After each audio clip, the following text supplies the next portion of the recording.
단식 광대 프란츠 카프카 1923년.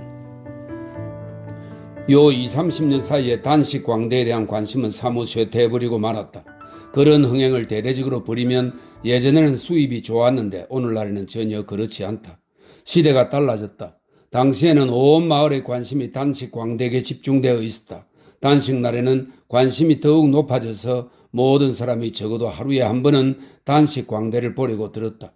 마지막이 가까워옴에 따라 창살이 붙은 조그만 우리 앞에 앉아서 구경을 하려는 예약 손님도 있었다. 밤에도 쇼가 열렸고 효과를 높이기 위해 횃불이 사용되었다. 날씨가 좋은 날은 건물 밖으로 우리가 옮겨졌는데 그때의 구경꾼은 주로 아이들이었다. 어른들에게는 단순한 농담거리에 지나지 않는 것도 아이들은 놀라서 입을 벌리고 조심스럽게 서로서로 손을 맞잡으면서 단식 광대를 쏘아보고 있었다. 얼굴이 창백한 단식 광대는 무용가에 꽉 끼이는 타이츠인 검정색 트리코를 입고 튀어나온 갈비뼈를 드러낸 채 바닥에 짚을 깔고 앉아서 한 차례 정중히 고개를 끄덕인 후 억지로 미소를 지으면서 질문에 대답한다. 그런 후 야윈 팔을 만져보게 하기 위해서 창살 밖으로 내밀었다. 그런 후 다시 골똘히 명상에 잠긴 채 아무한테도 신경을 쓰지 않았다. 우리 속의 유일한 세간인 시계. 그에게는 대단히 중요한 시계의 째깍거리는 소리조차 개의치 않고 그의 감은 눈으로 앞만 보며 가끔 아주 작은 컵 속의 물을 핥아 입술을 축이는 것이었다. 들락날락 바뀌는 구경꾼 외에 일반인 중에서 뽑힌 감시인들도 있었다. 묘하게도 그들은 대부분 푸죽관 주인이었는데 그들은 단식 광대가 몰래 음식을 먹거나 하는 일이 없도록 늘 세 사람씩 밤낮으로 망을 보는 일을 담당하고 있었다. 그러나 그것은 대중의 기분을 만족시키기 위해서 행해지는 형식에 지나지 않았다. 노련한 사람들은 그가 단식을 하는 동안 무슨 일이 있더라도 설사 강요를 받았더라도 단 숟가락도 음식을 입에 대지 않았다는 것을 잘 알고 있었다. 기회의 명예가 그것을 허용하지 않았다. 물론 어느 감시인이나 다 그 사실을 알고 있다고는 할 수 없었다. 들으는 밤에 망을 보는 사람 가운데 일부러 먼 구석에 모여 카드놀이에 열중하는 패가 있었다. 분명히 그들의 의견으로는 단식 광대가 몰래 숨겨가지고 있는 음식물 중에서 그것을 꺼내 좀 우물거리게 만들어주자는 속셈도 있었다. 사실 이런 감시인만큼 단식 광대를 괴롭히는 것은 없다. 감시인들은 그를 비참한 기분에 빠뜨리고 단식을 무척 어렵게 만든다. 때로는 육체적 고통을 이겨내어 망을 보는 사이 견뎌낼 수 있을 만큼 노래를 부르고 사람들에게 그들의 의욕이 얼마나 부당한 것인가 보여주려 했다. 그러나 그것은 그다지 도움을 주지 못했다. 그렇게 하면 그들은 노래를 하는 사이에도 먹는 그의 재간에 감탄하는 것이었다. 상살 바로 곁에 앉아 장내의 희미한 조명에 만족하지 못하고 흥행주가 건네준 회중 전등으로 그를 비추는 감시인들 편이 그에게 훨씬 마음 편했다. 눈부신 빛은 조금도 불편하지 않았다. 잠을 자는 일은 그에게는 전혀 불가능한 일이었으며 잠시 꾸벅꾸벅 조는 것은 어떠한 조명이라도 어떠한 시각이라도 만원의 소란한 장내에서도 할 수 있었던 것이다. 이런 감시인과 같이 한다면 너무 기뻐서 밤새도록 전혀 잠을 자지 않고도 지낼 수 있었다. 그들과 농담을 하고 지방 순회 생활의 경험을 이야기해주고 또 그들의 이야기에도 귀를 기울였는데 그것은 모두 그를 잠을 재우지 않음으로써 자신이 우리 안에 음식을 전혀 가지고 있지 않다는 것, 그들 가운데 누구도 불가능한 단식을 해낼 수 있음을 보여주기 위해서였다. 그러나 그가 가장 행복했던 것은 이윽고 아침이 되어 스스로가 생각했을 때 넉넉할 정도의 아침 식사가 운반되고 고생스러운 철야의 망을 본 뒤의 건강한 남자가 가지는 식욕을 가지고 덤벼들 때였다. 이 아침 식사는 감시인을 부당하게 매수하는 짓이라고 생각하는 이들조차 있기는 했지만 그것은 지나친 일이었다. 그런 사람들에게 망을 보기 위해서 아침 식사 없는 철야 당번을 하겠느냐고 물으면 슬그머니 꽁무니를 빼었지만 그래도 의심하는 일은 그만두지 않았다. 물론 이것은 단식과는 전혀 분리할 수 없는 의혹의 하나였다. 누구든지 매일 밤 단식 광대 곁에서 쉬지 않고 망을 보게 하며 지내게 할 수는 없었다. 그러니까 누구도 진실로 쉴 새 없이 단식이 행해지고 있는지 자기 눈으로 확인할 수는 없었다. 그것을 아는 것은 다만 단식 광대 자신뿐이었다. 그만이 단식하는 자이자 동시에 단식에 만족하는 관객이었다. 그런데 그는 안타깝게도 그 일로 만족을 느껴본 적은 없었다.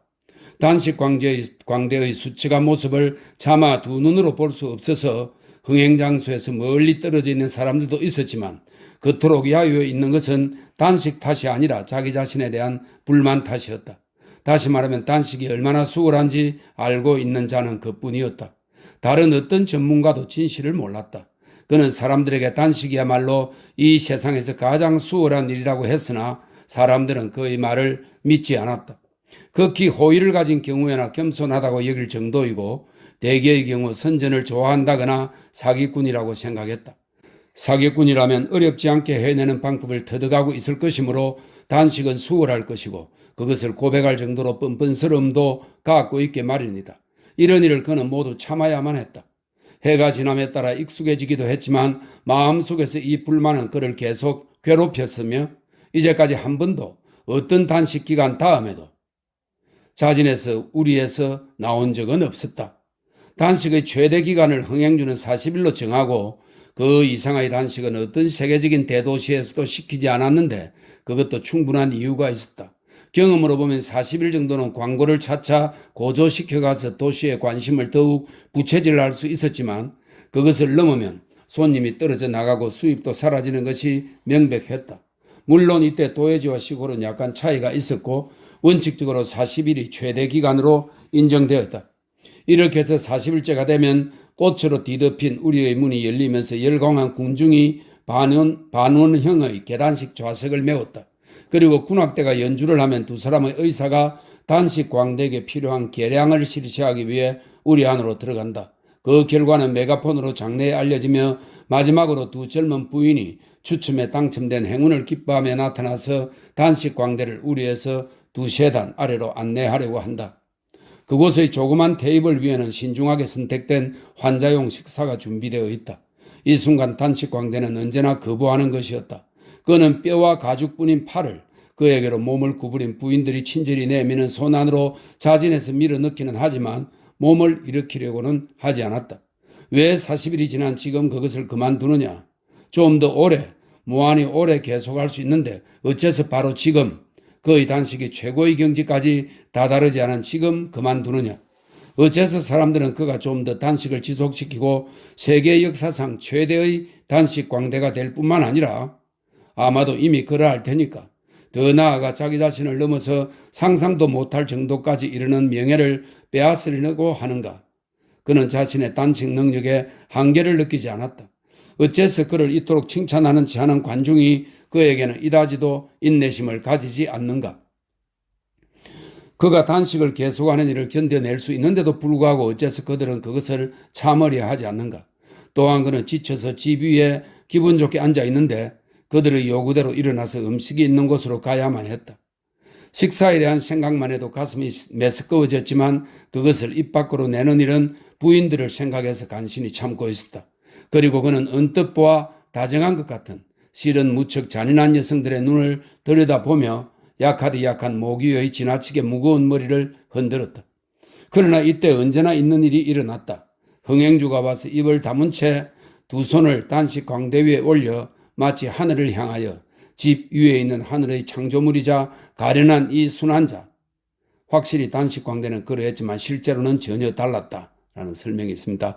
이 순환자를 보아주소서 하고 부르고 있는 것 같았다.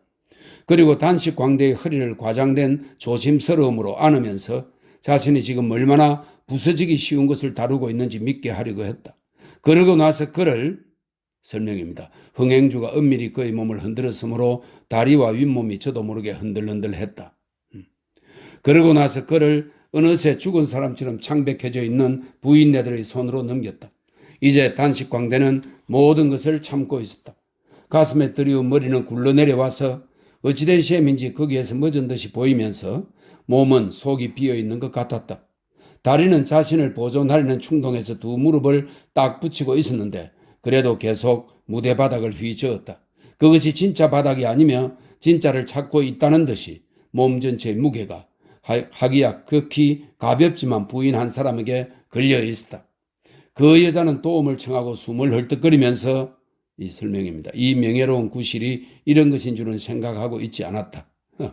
숨을 헐떡거리면서 하다못해 얼굴이 단식 광대에게 닿지 않도록 목을 댈 수 있는 한 뺐지만 잘 되지 않았으며 운 좋은 짝패 부인이 떨면서 단식 광대의 조그만 뼈 묶음 같은 손을 받들듯이 하고 쥐고 가는 일만으로도 만족하고 있으므로 기쁨에 들끓는 장내가 홍소를 터뜨리는 가운데 와락 울음을 터뜨려서 이미 대기하고 있던 허드렛 일꾼과 교대하지 않으면 안 되었다. 그러고 나서 식사할 순서가 되어 흥행주는 실신에 가까울 정도의 혼수 상태에 빠진 단식 광대에게 음식물을 조금 흘려 넣었다. 이때 이런 모습으로부터 관중의 주의를 다른 데로 돌리기 위해서 유쾌한 수다를 떨었다. 다시 그는 단식 광대한테 속삭임을 받는 채 하고는 관중을 위한 축배의 인사말을 했다. 오케스트라는 한결 화려한 음률로 연주하여 전체의 분위기를 돋우었다.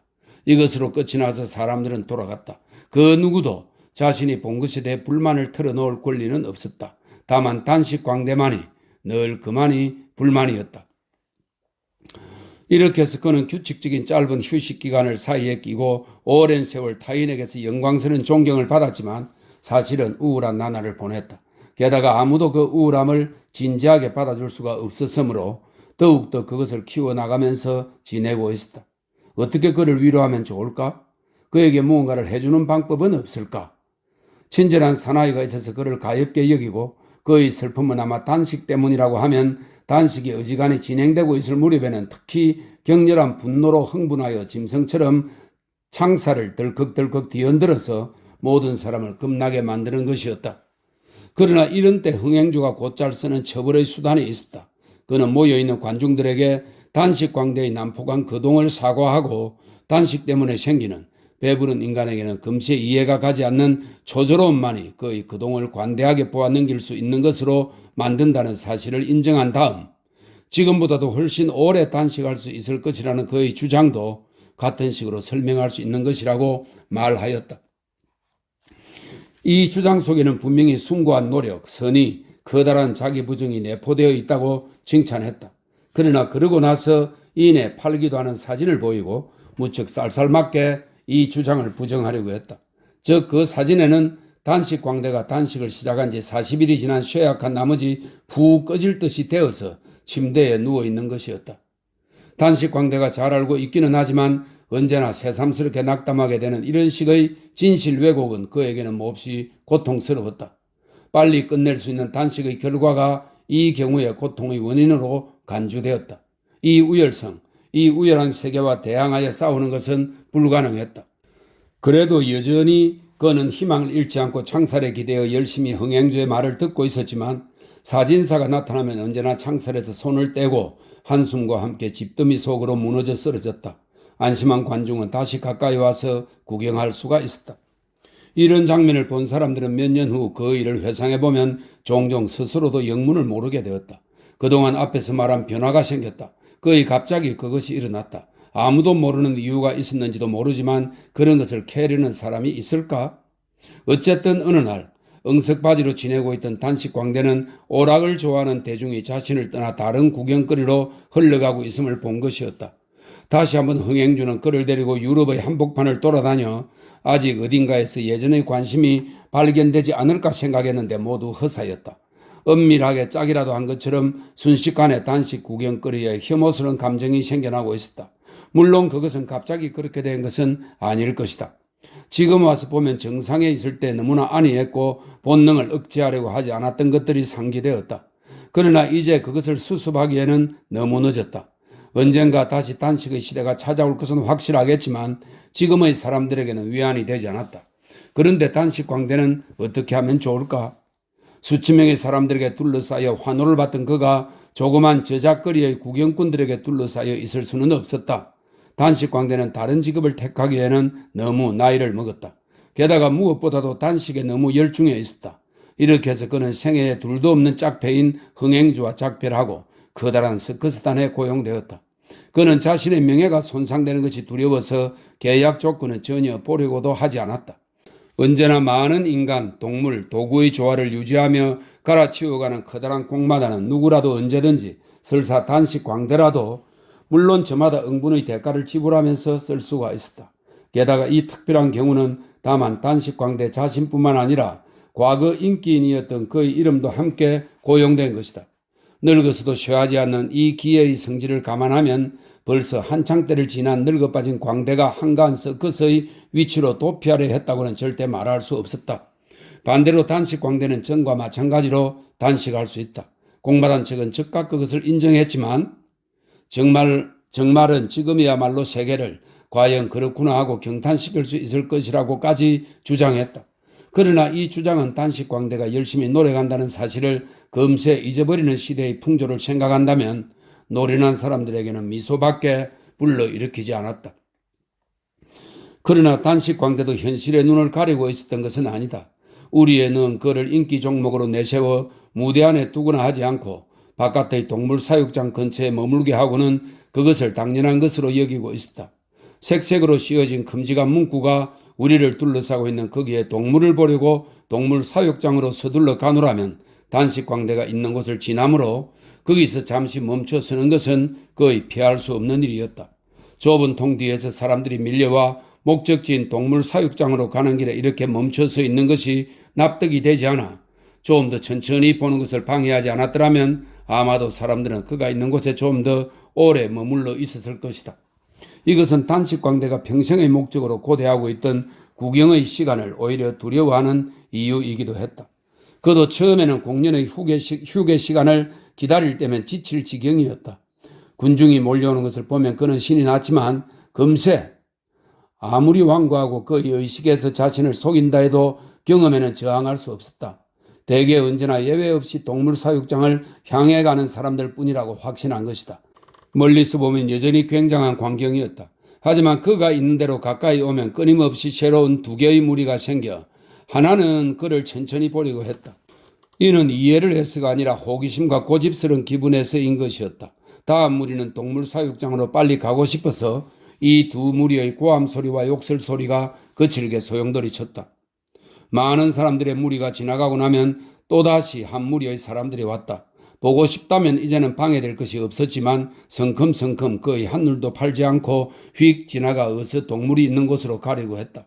가끔 운이 좋을 때는 아버지가 자식들을 데리고 와서 단식 광대를 가리키며 저것이 어떤 것인지 자세히 설명하고 비슷하긴 하지만 비교도 안 될 만큼 대규모의 공연을 본 옛날 이야기를 하는 것이었다. 어린이들은 학교나 가정에서의 교육이 부족한 탓으로 무슨 소리인지 알아듣지 못하였다. 한데 그들에게 있어서 단식이란 무엇일까? 그런대로 살피듯 하는 반짝이는 눈 속에는 새로운 미래의 가장 혜택받은 시대의 무엇인가가 드러나 있었다. 그럴 때 광대는 곧잘 자신에게 말하는 것이었다. 그의 자리가 동물 사육장에서 이토록 가깝지 않다면 모든 일이 좀 더 잘 풀릴 것이다. 동물 사육장의 냄새, 밤새 내는 동물들의 시끄러움, 맹수를 위한 날고기의 운반, 먹이를 줄 때 외치는 소리 등이 그의 마음을 몹시 상하게 하고 죄에게 하는 것은 둘째치고라도 사실 감독에게 말을 꺼낼 용기도 없었다. 어쨌든 동물 덕분에 많은 손님이 오는 것이고 그중 가끔 그를 위한 손님도 있었다. 만일 그가 자신의 존재를 상기시키려는 이유 때문에 더 정확하게 말하면 자기가 동물 사육장으로 가는 길의 장애물에 불과하다는 사실을 자각하게 만든다면 그를 어디에 밀어붙일지 몰랐다. 그는 점점 작아지는 장애물이었다. 이제 단식 광대의 주의를 끌려는 별난 생각에 사람들은 익숙해졌다. 이 익숙해짐과 동시에 그에 대한 판결이 내려졌다. 그는 하고 싶은 대로 단식을 해도 좋다. 그리고 실제로 그는 그렇게 했다. 그러나 그는 더 이상 구제되지 않았다. 사람들은 그를 지나쳐가는 것이었다. 단식의 기회를 시험 삼아 설명해 보는 것이 좋다고? 느끼지 못하는 자에게 알게 하려고 해봤자 쓸데없는 짓이었다. 아름다운 안내 문구는 더러워져서 읽을 수 없게 되었다. 실어낸 단식일의 숫자를 적은 펜은 처음에는 매일 정성 들여 갈아붙였지만 벌써 오래전부터 그대로였다. 이렇게 해서 단식 광대는 전에 꿈꾼 대로 단식을 계속했다. 당시에 예언한 그대로 그는 수월하게 해냈다. 그러나 아무도 날짜의 수를 헤아리지는 않았다. 아무도 단식 광대조차도 얼마만한 실적이 이미 올려졌는지 알지 못했다. 그의 마음은 울적했다. 그리고 한가한 사나이가 멈춰서서 낡은 숫자를 비웃으며 속임수니하는 말을 던질 때가 있었는데 이것이야말로 차가움과 타고난 고약한 심술이 만들어낸 가장 어리석은 거짓말이었다. 단식 광대가 속인 것은 아니었다. 그는 정직하게 일했다. 그러나 세상 사람들이 그를 속이고 적절한 보수를 주지 않은 것이었다. 그러나 그로부터 다시 많은 날이 흐르고 그것도 끝이 났다. 어느 날 우리가 한 감독의 눈에 띄었다. 그는 허드렛 일꾼에게 어째서 아직 충분히 쓸 수 있는 우리를 썩은 지퍼를 넣은 채 사용하지 않고 버려두느냐고 물었다. 아무도 몰랐지만 겨우 한 사람이 숫자를 쓴 페로스 단식 광대를 생각해냈다. 막대로 집을 헤집어 쑤시자 단식 광대가 있었다. 아직도 단식을 하고 있는 건가? 감독이 물었다. 대관절 언제 그만둘 건가? 용서해 주시오 여러분. 단식 광대는 속삭였다. 귀를 창살에 대고 있던 감독만 그 말을 알아들을 수 있었다. 괜찮아. 감독은 말하고 손가락을 이마에 대보고 단식 광대의 상태를 종업원들에게 귀뜸했다. 용서해 줄게. 난 늘 단식으로 당신들한테 감탄받고 싶다고 생각하고 있었어. 단식 광대는 말했다. 우리는 실제로 감탄하고 있네. 감독은 상냥하게 말했다. 하지만 감탄해서는 안 되는데. 단식 광대가 말했다. 그래, 그럼 감탄 안 하겠네. 감독은 말했다. 어째서 감탄해서는 안 되나? 난 단식하지 않을 수 없으니까. 그렇게밖에 할 수 없으니까. 단식 광대는 말했다. 어렵쇼. 감독이 말했다. 어째서 단식밖에는 못한다는 건가? 그건 내가. 단식 광대는 말하고 머리를 조금 들어 키스하듯이 얼굴을 오므려 내밀고는 한마디도 헛듣지 않도록 감독의 귀 속에다 대고 속삭였다. 그건 내가 맛있다고 생각하는 음식을 찾아내지 못했기 때문이야. 만일 찾아냈다면 남의 이목을 끄는 짓을 하지 않고 당신이나 여러 사람과 마찬가지로 배불리 먹었을 거야. 이것이 마지막 말이었다. 그러나 눈물이 어린 그의 눈 속에는 이제는 자랑스럽지는 않지만 확고하게 단식을 계속해갈 확신이 떠오르고 있었다. 자, 어서 치워라. 감독이 말했다. 단식 광대는 집과 함께 묻혔다. 우리에는 한 마리의 젊은 표범이 넣어졌다. 그토록 오랫동안 황폐해 있던 우리 안을 이 맹수가 움직여 돌아다니는 것을 보는 일은 아무리 신경이 둔한 자에게도 구미가 동하는 일이었다. 표범은 아무것도 부족한 것이 없었다. 그가 좋아하는 음식을 사육당번은 부지런히 날라왔다. 자유조차도 그리워하고 있지 않은 듯했다. 이 고귀한 필요한 것을 넘쳐 터질 정도로 갖추고 있는 표범은 자유도 몸에 지니고 있는 것 같았다. 이 속 어딘가에 그것이 숨겨져 있는 듯했다. 그리고 삶의 기쁨이 표범의 입속으로부터 세찬 불길처럼 흘러나와 그것을 견디기가 관중에게는 용이한 일이 아니었다. 그러나 그들은 자신을 이겨내고 우리 둘레에 밀려와서는 결코 움직이려고 하지 않았다.